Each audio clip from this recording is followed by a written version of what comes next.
much you do now determine how much you will do will be done to you when later. She lived her life helping people. Even in death, she did not like help. There are many people who died that were not supposed to die. They needed a little help to preserve them. They needed a little help to sustain them. But they never had any. They didn't have any. There are widows that are sustained, but there are widows that are sustainers. It is left for you to make a choice.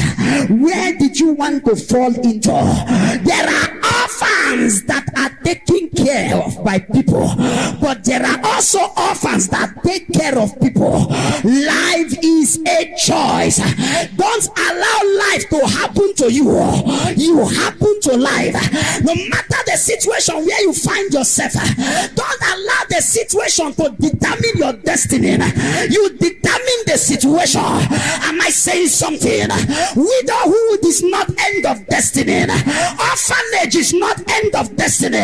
Blindness is not end of greatness. Lameness is not end of greatness. Don't allow life to happen to you. You can happen to life. Am I saying something here?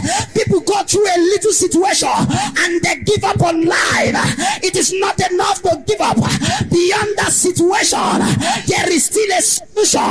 Beyond that challenge, there is still a God of change. Beyond that obstacle, there is still a miracle.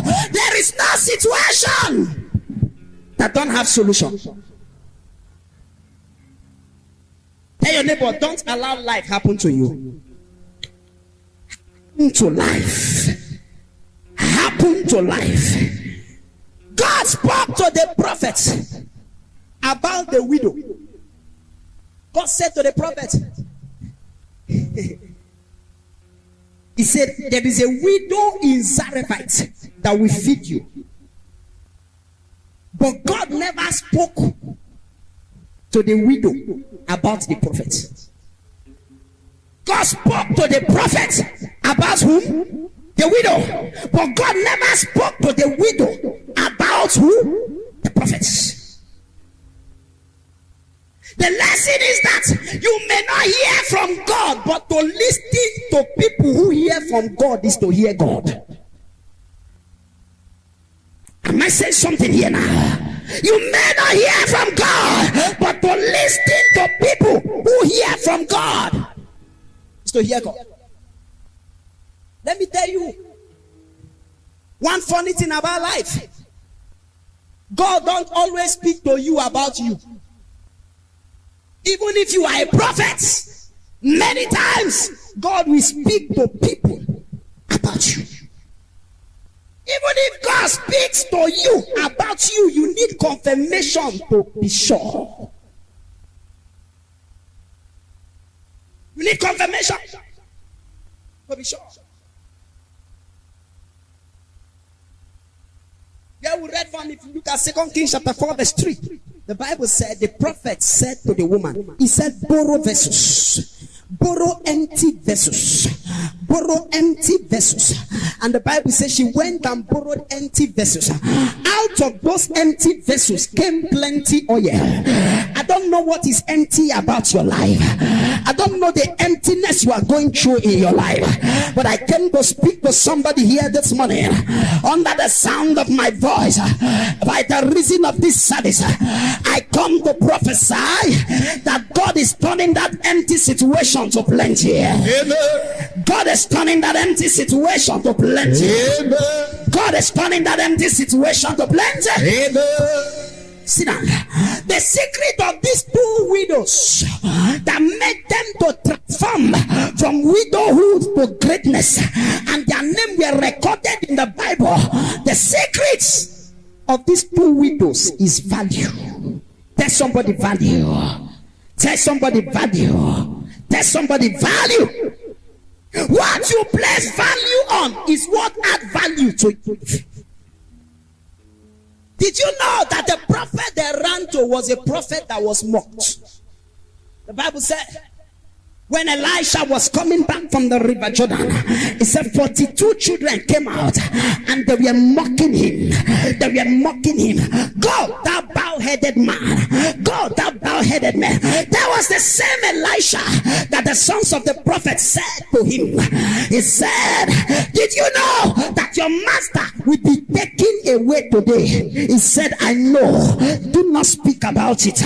Probably this widow, her husband may be among the sons of the prophet that was mocking the prophet, that was telling the prophet how his eye service is about to end, how his years of service is about to be wasted. But the woman placed value on the prophet. The reason why many of us are going through challenge is because we have neglected what can put value on our life. We have neglected. The widows had value for the prophets. It is value that made her to forsake her need and obey instruction. In this generation, sir, ma, nobody will tell you to donate your last food. And you obey. Am I saying something here now? It is out of every senseless situation comes a meaningful life. Many things that made sense came from senseless things. If you are looking for things that make sense in life to follow, we miss it. Because many things that make sense, they came from where? Senseless things. Senseless things. Senseless things. Some of the greatest discovery that you enjoy in this generation is a function of mistake. I was doing a research and I discovered, you know the match you use in your kitchen, you know the matchbox you use in your kitchen, it was discovered by mistake. A scientist was trying to discover a clue, and as he was working on it, all of a sudden he used a stick to pick some of the substance that he was supposed to be a glue, and it glued to the stick, and after some time the thing is cropped somewhere and fire came out. He was trying to discover a glue, but he discovered matches. Many things. Today you eat ice cream and biscuits. Huh? It was not anybody's discovery. Years ago, in a certain country, I can't remember specifically, there's a certain man that had a kiosk, was selling ice cream.